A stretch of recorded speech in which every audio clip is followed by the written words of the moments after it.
Well, I know what you're thinking. You're thinking, damn, he's naked. Well, I'm not. I got shorts on. Or do I? You'll never really know, will you? Thinking, he shaved.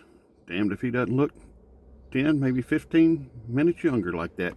But anyways, I'm still on the top of the leaderboard in the Uber contest, so we're doing well there. I did decide to get a hotel room for a night and get cleaned up and everything. And I brought about 4 days worth of clothes with me, maybe 5, and I've managed to go 3 weeks without washing them, so I'm washing them right now. So I made 5 days worth of clothes go 3 weeks. It's pretty amazing. Yeah, and it's easy to do when you're the only one that can smell you.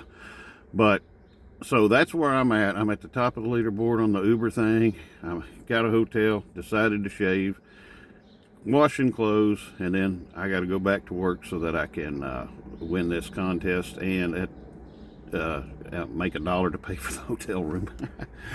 All right, just thought I'd let you know what was going on today. Y'all have a good one, my beaches.